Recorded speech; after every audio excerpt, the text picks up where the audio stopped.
I think I'm live. Good morning and happy Wednesday. Happy, well, I hope you're sipping your coffee like I am. Happy morning, Joe, with Jim. And I just wanted to, I saw a headline today that I thought I'd share with you because it's one of those things that I deal with so many first time homebuyers as well as others, But the first time homebuyers, a lot of times it's a real accomplishment to purchase a home, especially with home prices going up this much, right? As much as they have in the last year and a half or 2 years. And so let me share my screen. I'm going to show you an article that I saw this morning, and it got me thinking about home ownership, because that's what I think about sometimes. And I'm very, very excited. Oh, let me share the screen. And I'm very, very excited for people who do buy their first home, right? So this was on CNBC. Google serves me up a bunch of, I assume it does for everybody, right? Serves me up a bunch of articles that I think I'd be interested in. And a lot of them have to do with finances, obviously, because that's kind of what I do. This one was CNBC this morning. Again, Google just presented it to me. And said Americans are spending $765 more per month than they did in 2020.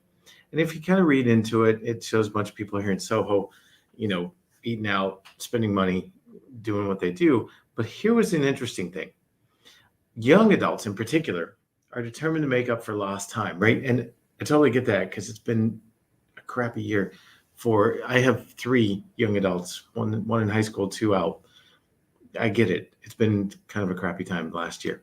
So young adults, are spending a little bit more. I can't even highlight that. Interesting. 1,016 a month, right? On average, more than they did last year. So 1016. And I just wanted to do the math because I get so many people buying homes and so excited about doing it. And I'm excited for them and with them times 12. So 1,016 a month is 12,100, call it $12,200 per year, right? Is what that would work out to be. So I did this, and I think you'd be interested in this. So let's walk through this together very, very quickly. So if you're paying rent, the average rent is about $1,550 in Charleston, right at the moment. And then you have renter's insurance, and that's $40 I just averaged, or I just guesstimated. So you're about $1,590 per month on rent. What if you bought a $350,000 home, right? Well, it takes 3.5% down payment if you go FHA, and that's the most common for first-time buyers. Actually, it's equal. You could do 3% down, but I did 3.5. That's $12,250.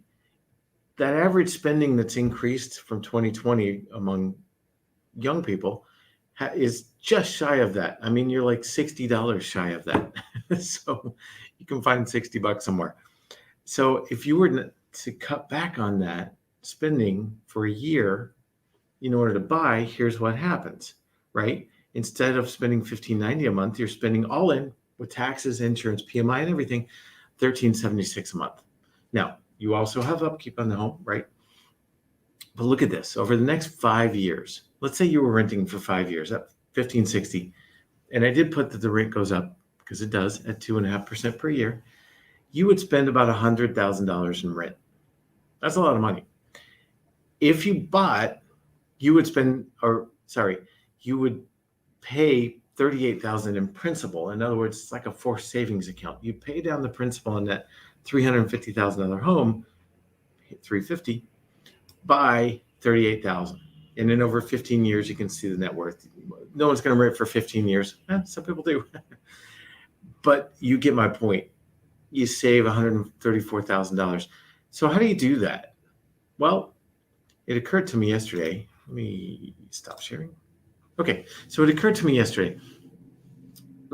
My oldest daughter was a trainee for and a trainee is just a non-paid position with a ballet company up in Virginia. And as of yesterday, she became a full-fledged company member. But this last year as a trainee and now as a company member, and she told me what they get paid, and it's not a lot. It was nothing last year. She had another job, and now it's still not a lot. But yes, she saves a little bit every month, and her saving keeps going up. And I'm like, how How are you doing? You're not making much money. And how are you? Well, the way to do it largely is she has a bunch of friends who are dancers or friends of dancers and friends up there. And they oftentimes they have dinner parties at her apartment or they go up into the mountains. They're in the Blue Ridge Mountain area of Virginia, right?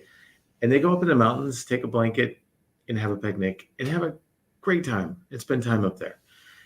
And it doesn't cost them much because they're a bunch of dancers. They eat hummus and apples and stuff like that. So it's not a lot. My point is, it takes a little bit more planning, but it's a whole lot cheaper than saying, "Hey, I'll meet you at the bar. I'll meet you at the restaurant. I'll meet you here or there. Why don't we go out together?" So if you were to do that just for a year, A, I guarantee you'd have a lot more fun memories made and a lot deeper friendships. And B, you'd be on your way to building wealth because you'd have saved enough to put that down payment. You'd also have closing costs, but don't worry, we can take care of that. Seriously, might be a little higher interest rate, and the lender can pay your closing costs. We'll get you into the home and into the wealth building. So if your goal is to build wealth, I would say, yes, we're coming out of COVID, I think, or maybe we're going back into it, who knows, but it look like coming out. But yeah, it's been a lockdown. It's been kind of crappy for a little bit of time. I get it. I totally get that.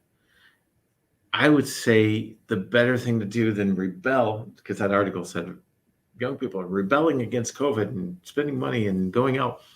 Rather than rebel by spending much, rebel by saying, you know what, I'll get creative and I'll build wealth anyway. And I know you'll be happier. And I almost guarantee you'll create better memories with your friends in doing so. So hope that helps. And have a great Wednesday. If I can help in any way, let me know. I'm going to I think I can put a link to this rent versus own analysis below this video. So take a look for that. I will hopefully talk to you soon.